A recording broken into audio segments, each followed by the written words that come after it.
फूल गुलाम जिंदाबाद करता हूं। सबको प्रकृति की जय, सबको भील प्रदेश की जय। इस मंच से हमारे पहले जो भी वक्ता आए उन्होंने बहुत अच्छी अपनी बात रखी है। ज्यादा बात मैं नहीं रखूंगा। काफी सारे एमएलए बैठे हैं, हमारे साथी मित्र राजकुमार जी बैठे हैं, तो उनको भी हमको सुनना है, तो ज्यादा बात मैं नहीं रखूंगा।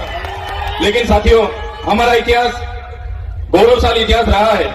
जब से ये धरती पे मानव सभ्यता का अस्तित्व हुआ, मानव सामाजिक और मानसिक शारीरिक मनुष्य का विकास हुआ, तब से आदिवासी इस धरती पर है। आदिवासी यानी आदि अनादिकाल से बसने वाला, उसको हम आदिवासी कहते हैं। तो इस मंच से मैं कहना चाहता हूं, आज आदिवासी को अलग अलग नाम से पुकारा जाता है, आदिवासी के नाम से अलग अलग योजना बनाई जाती है। आदिवासी की अस्मिता मिटाने के लिए आपने देखा होगा, आदिवासी को आज शेड्यूल ट्राइब, जनजाति, वनवासी, वन बंधु के नाम से भी आज बुलाया जाता है। तो इस मंच से सभी मेरे साथियों को निवेदन करता हूं, तो आदिवासी को बचाने के लिए हम कोई वन बंधु नहीं है, हम कोई वनवासी नहीं है, हम आदिवासी है, आदिवासी ही हम रहेंगे। साथियों, आदिवासी का इतिहास डॉक्टर जीतूभाई ने बताया कि 23,000 साल से यहाँ आदिवासी रह रहा है। आदिवासी का स्वभाव सरल था, संवेदनशील थे। आदिवासी प्राकृतिक पूजक थे, प्राकृतिक मूल्यों को जतन करते थे, सामूहिक भावना साथ में रखते थे, सरकारी भावना रहती थी।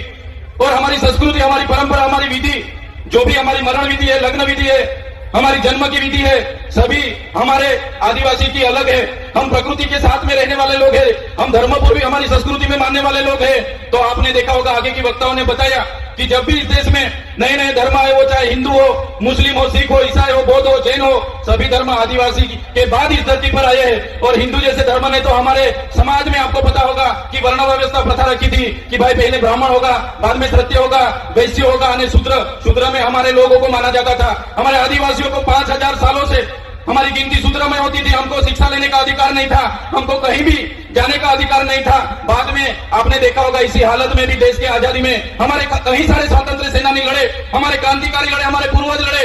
वो चाहे बिरसा मुंडा जी हो, वो चाहे खाद्य नायक हो, वो चाहे टक्के नायक हो, वो चाहे तिलका माझी हो, झलकारी बाई हो, सभी आज हमारे पूर्वजों को ये मन से मैं याद करता हूं। और साथ ही साथ में गोरू गोविंद जी हो, या दलवाड़ा की क्रांति हो, या रूप सिंह नायक हो, सभी का एक सपना था कि जब भी आदिवासी को स्वतंत्रता मिले तो आदिवासी स्वावलंबित होना चाहिए, आदिवासी स्वतंत्र होना चाहिए, और आदिवासी का जीवन शोषण मुक्त होना चाहिए। लेकिन देश की आजादी के बाद भी जो सभ्य संस्कृति के लोग जो शासन में आए, जब भी अपने समाज को जो सुसंस्कृत मानने वाले लोग आज देश के शासन में आए, देश में संविधान लागू हुआ। संविधान का आमुख कहता है कि ये देश का संविधान, हम भारत के लोग ये देश के संविधान के तहत हमारे देश के लोगों को हम समानता, स्वतंत्रता और बंधुता देते हैं। लेकिन आज भी आदिवासी को समान